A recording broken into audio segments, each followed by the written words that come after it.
What's going on, guys? Welcome back. We got another Detroit Tigers franchise video here for you. This one we've got Michael Fulmer taking on Tanner Roark and the Washington Nationals.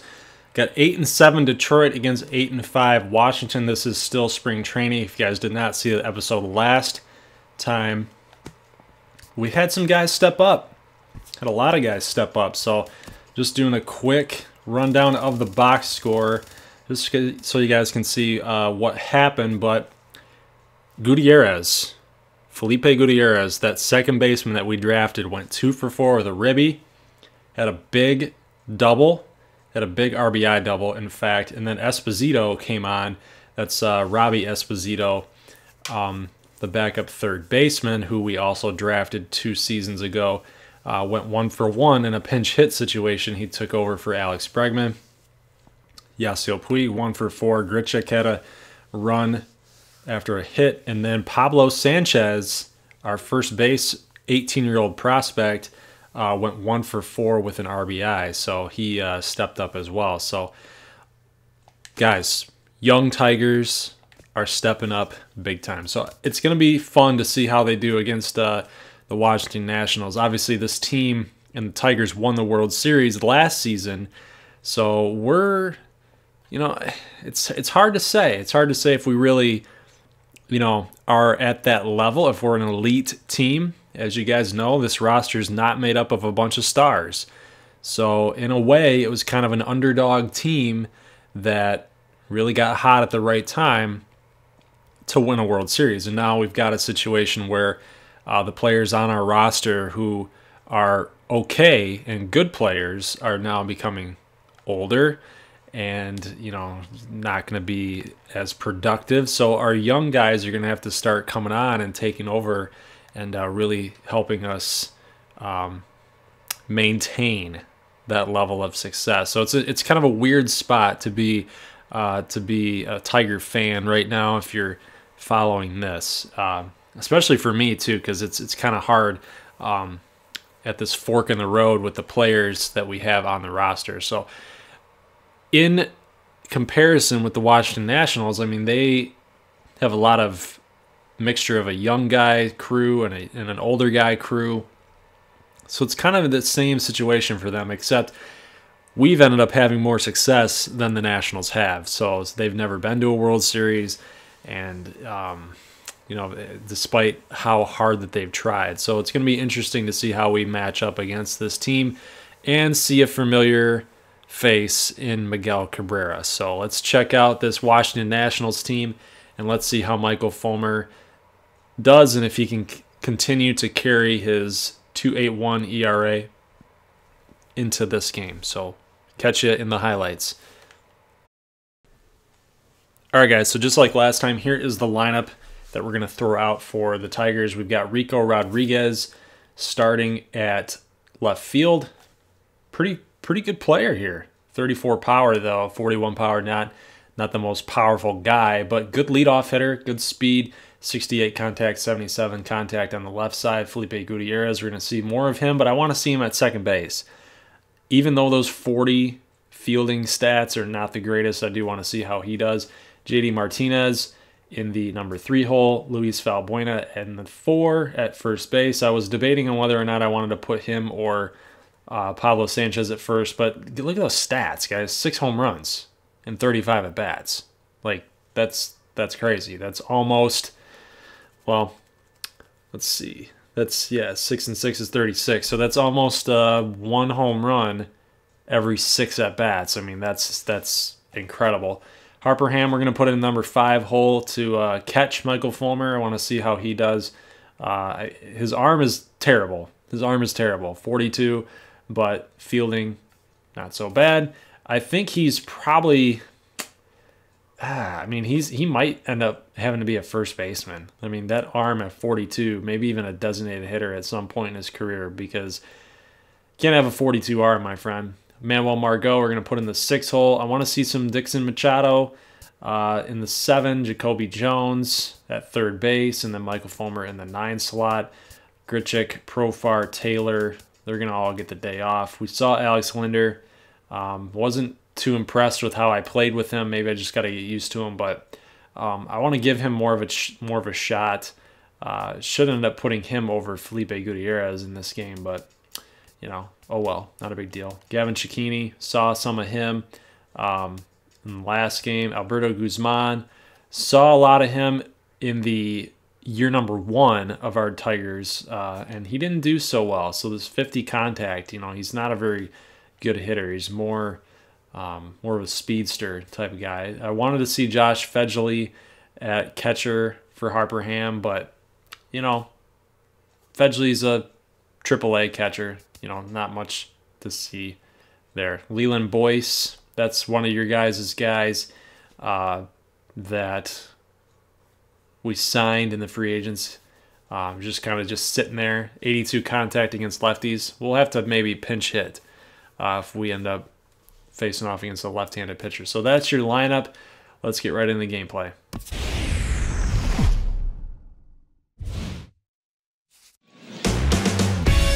MLB The Show's coverage of Major League Baseball is on the air. Today, a spring training matchup between the Detroit Tigers and the Washington Nationals. All right, guys, let's get this gameplay underway. We got our second spring training game in the 2019 season. Got Tanner Roark on the mound for the Nationals. Not a strikeout pitcher. He's going to let his defense behind him do all the work. As we see Paul Goldschmidt at first base, Matt Wieters at catcher, DJ LeMahieu at second. Those are the more notable names other than Adam Eaton in center field and Anthony Rendon at third base. And Trey Turner obviously at shortstop. So the Nationals are pretty dang good. And I don't think that the corner outfielders in this game are their regular starters, but both ended up having a pretty good game, as we guys will see here later on in this highlight reel. But Rico Rodriguez, our starting left fielder, kind of a Johnny Damon type.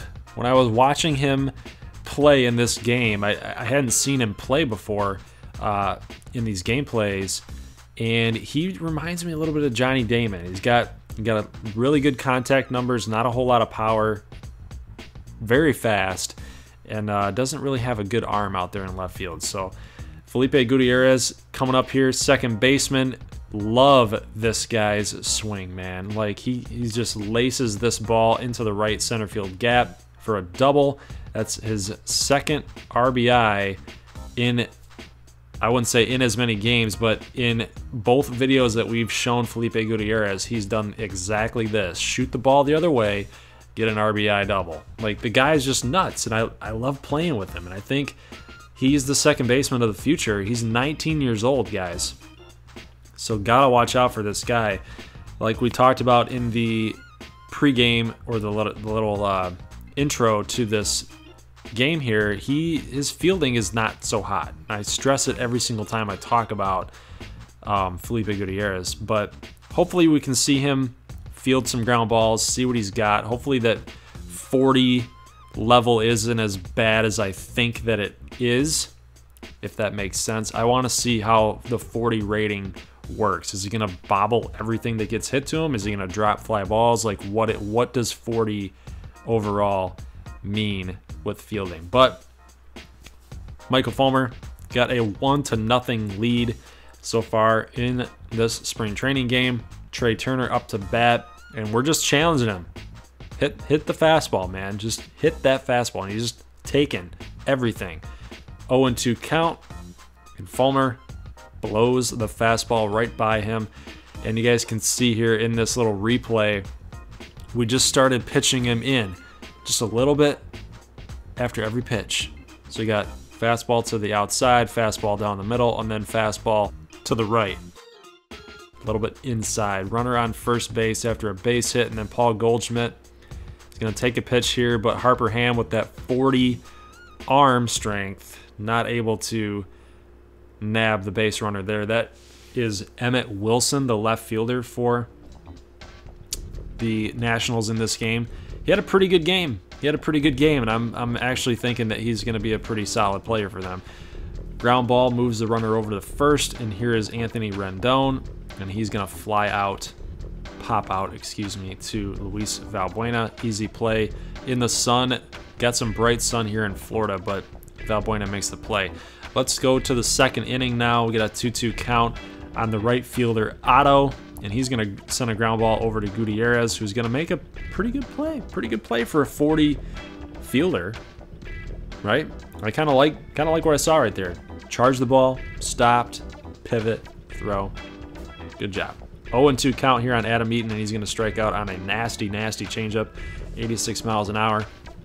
So Fulmer's got it going here a little bit, but we are going to take him out of the game as Josh Fedgley comes out for Fulmer being the pinch hitter, and Fedgley promptly singles. So I don't see Josh Fedgley as on the Major League roster. I just wanted to see what he's got. I wanted to get him some at-bats. I want to treat it like it's real life, right? I want to get him some at-bats before he heads down to AAA and mans the starting catcher role down there. So Rico Rodriguez back up to bat here. 0-0 count.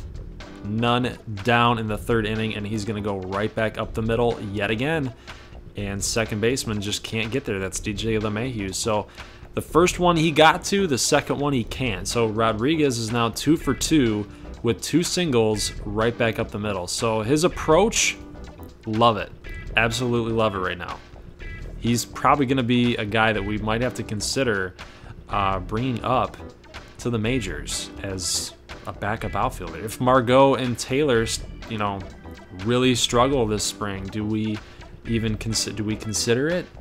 I mean, you gotta leave your options on the table, but that would be a very, very drastic move in my opinion, because Margot and Taylor are so much better than Rico Rodriguez. But Martinez here and Felipe Gutierrez swinging at the first pitch of their at-bat. Valbuena steps up on a 3-2 count, so we do work the count a little bit with Valbuena, but he's going to line out to Otto in right field to end the inning. So after the 2 hits there, don't get anything out of it, we end up going to Kyle Ryan, and he's got none on and no out. So a single here is going to start off the inning in a not so good situation. But we do have Tanner Roark up, and he's going to pop up to Harper Ham at catcher, who makes the play. So that's what I love about this game, is that you can kind of cheese it a little bit. When the pitcher, you know the pitcher is going to try to bunt, just throw high. Throw a high fastball or a high curveball, and they're going to pop it up every time.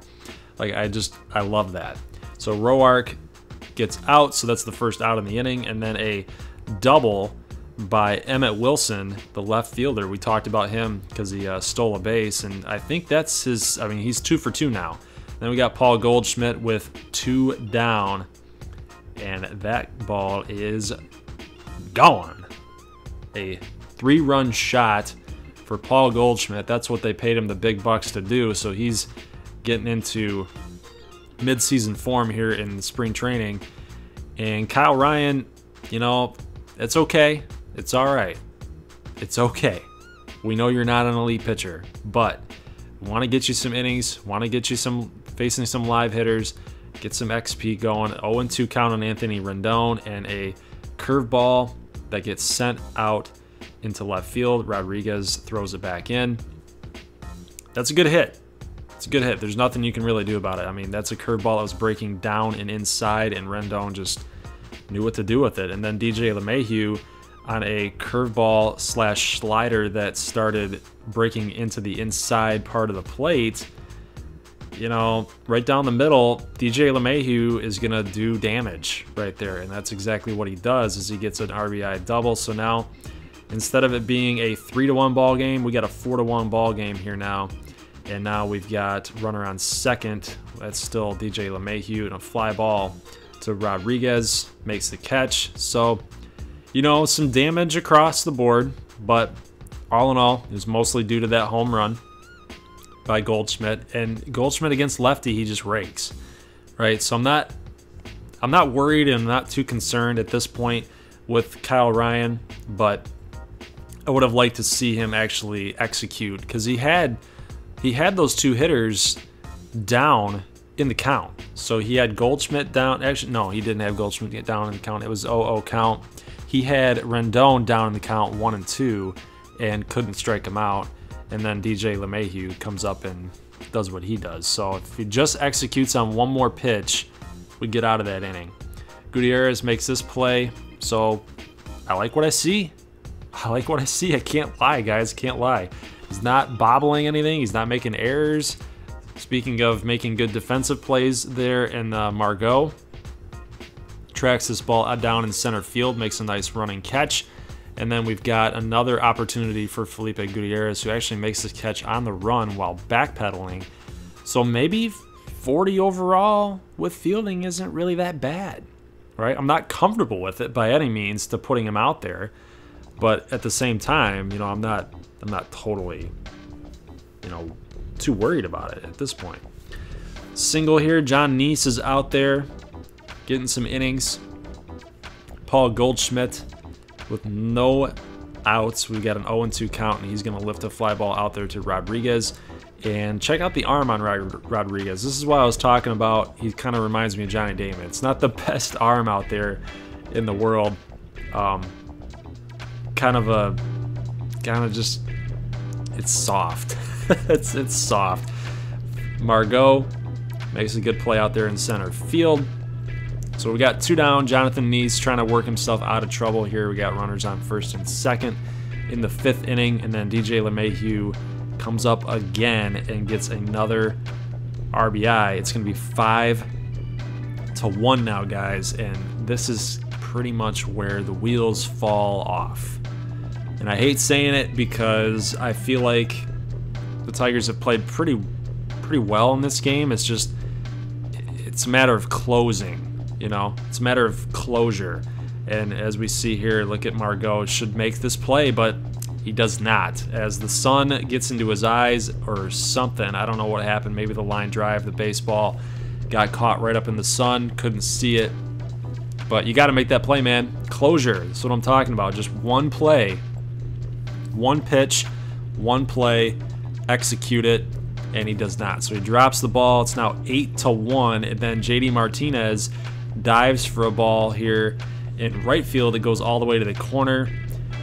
Another run will score. It's going to be 9-1 now, guys. And, you know, I don't fault JD for trying to get out of that inning. I mean, that's a hard hit ball by Wieters. And, you know, you got to try to make a play for your pitcher, man. I mean, look how close he came here.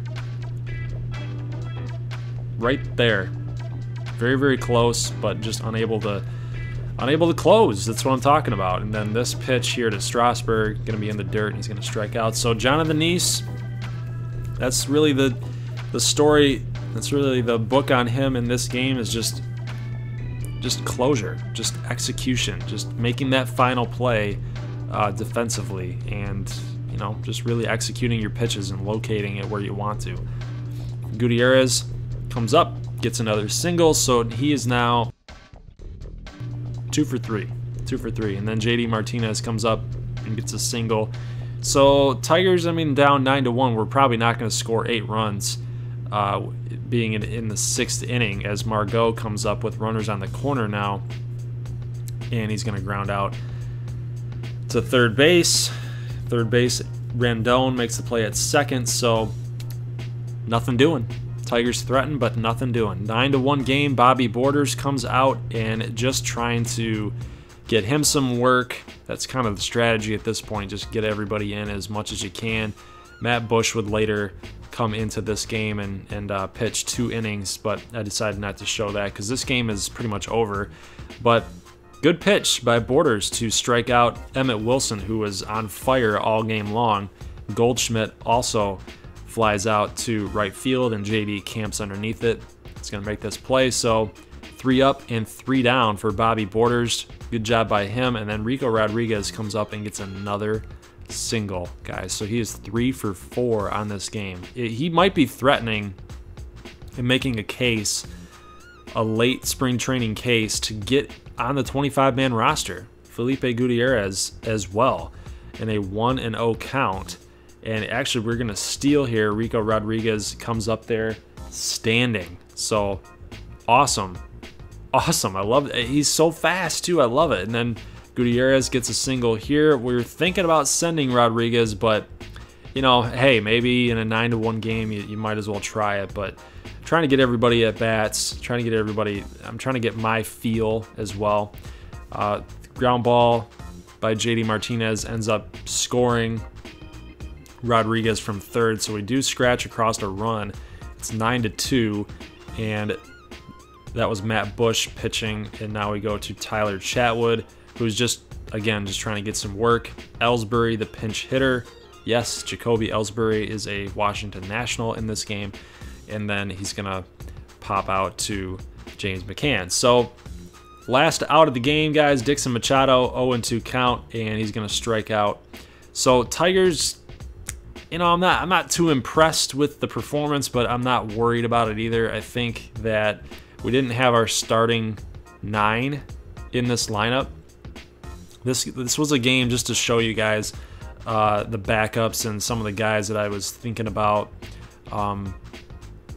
possibly making a case to get on the 25-man roster. I did not show Pablo Sanchez or Robbie Esposito, you know, just because we saw them last time. I think I have a pretty good idea in my mind who we're going to make the team, but let's go right into the rest of the spring training, guys. I want to start simulating the rest of this period so we can get into the season. Well, guys, not the greatest performance, but I would think that the reason why we lost that game 9-2 was really due to Kyle Ryan's performance and that error in center field by Manuel Margot. So other than that, I think John Neese was really just pitching to contact at that point. Not much you can say, but what I was really impressed with was, yet again, Felipe Gutierrez and, well, the new guy here, Rico Rodriguez. He's been in our minor league system for quite a while, and eventually, I mean, he's going to make a name for himself here in the outfield. With Randall Grichuk obviously struggling a little bit this spring. JD Martinez, he's playing really well, obviously, and then Yasiel Puig playing well. Michael Taylor and Manuel Margot, you know, in center field there, those guys are duking it out. So we do have some, well, not some, but a lot of outfield depth. Rico Rodriguez might be a name. Might be a name that we need to watch out for because he really played well in this game. Went 3 for 4, upped his batting average to 312. And then Felipe Gutierrez is just still continuing to hit. He's hitting 380 on the spring thus far, 3 for 4 today. So we're going to have to keep our eye out for Gutierrez. He actually played pretty well in the field, I thought. Didn't have a ground ball hit to him other than, well, just one, but it was kind of a lazy tapper.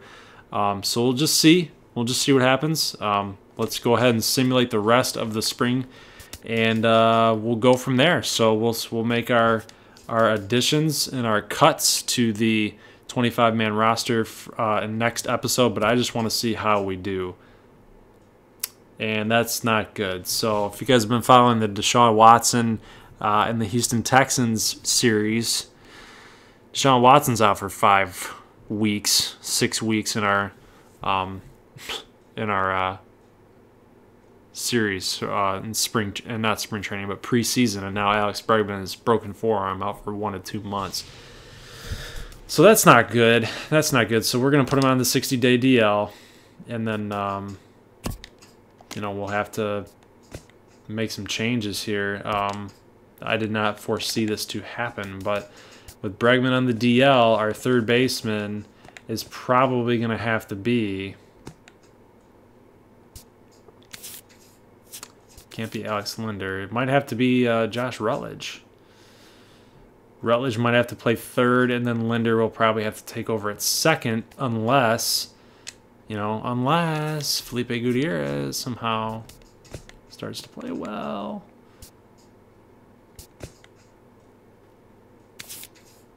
Josh Rutledge might have to be our third baseman, guys, while that's going on. So he's never played anywhere else since he's put on that English D. Alex Linder could possibly be a guy that we could throw in at second while Rutledge is playing third. So maybe Profar's got to be our third baseman. So we'll have to get him some more playing time at third in spring training. So yeah, so I'm gonna just go in. I'm just gonna go in here right now and just put His primary position's at third, secondary position's in the outfield. Well, he's actually second base short. There we go.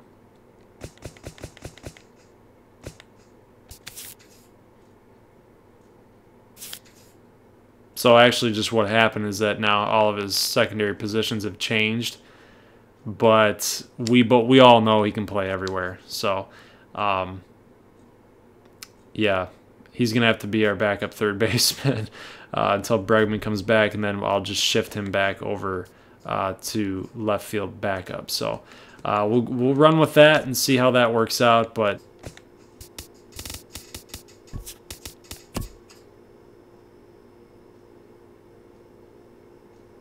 all right, so I mean we didn't do too bad. 16 and 15. It's not terrible for spring training. I just want to see how everybody did.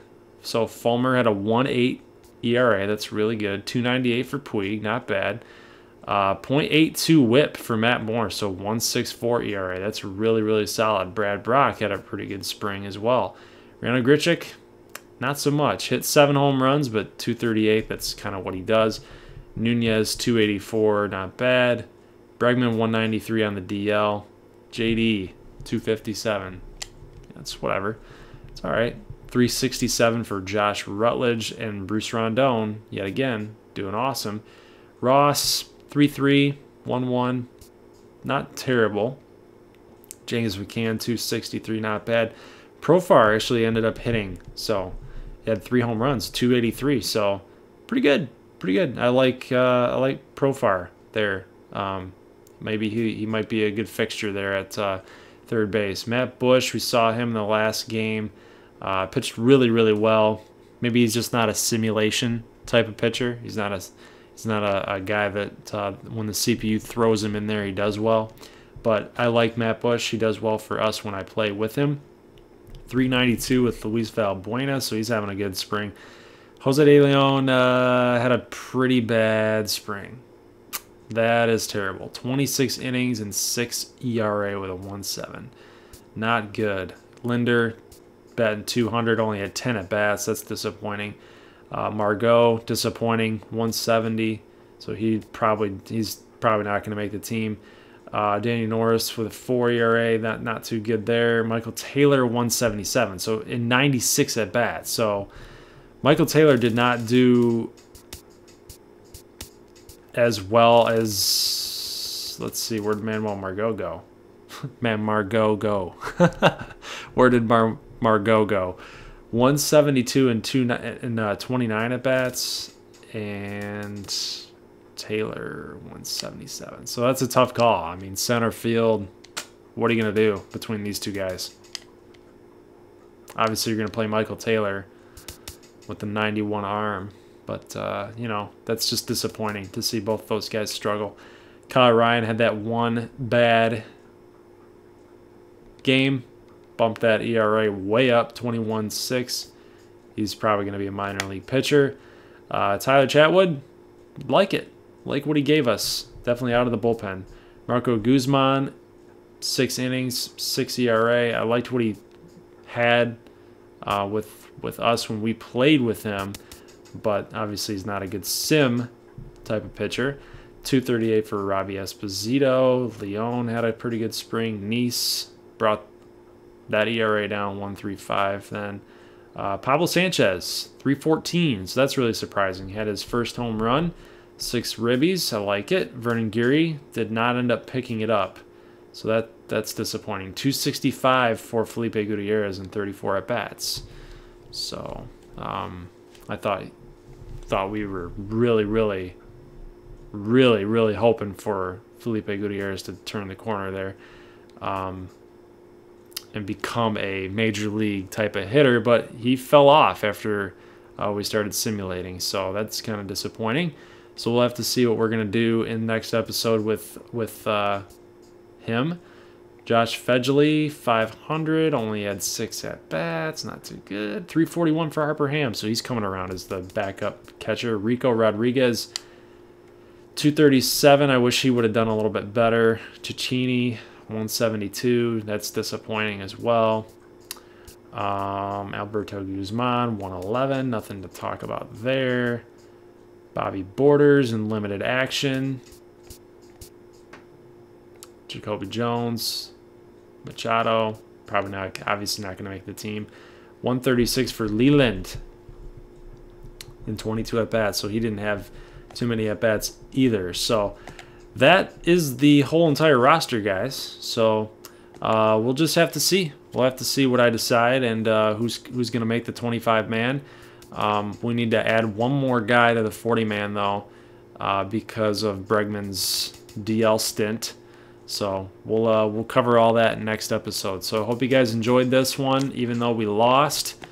I'm not simulating this game because what will happen is that it'll just set the 40-man roster on its own, and I don't want that to happen. I want to be in full control of it. So next episode we'll simulate this game after we set up the 40-man roster and go from there. So leave a like, guys, and I will see you in the next one. Make sure you hit that little red button for a subscribe if you like it, love it, and you want more of it, of this Detroit Tigers franchise series. Now, here's the thing. I'm going to continue this, and I'm going to go rapidamente. I'm going to go very, very rapid and very, very quick through this 2019 season because MLB The Show is coming out in a month.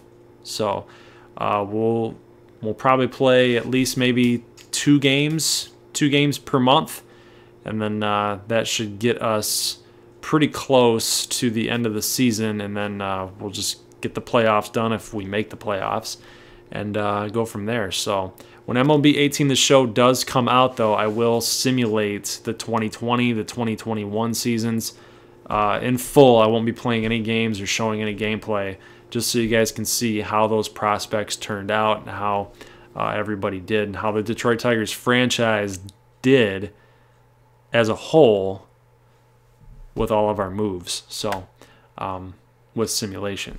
So guys, like I said, I'll see you in the next one. Peace.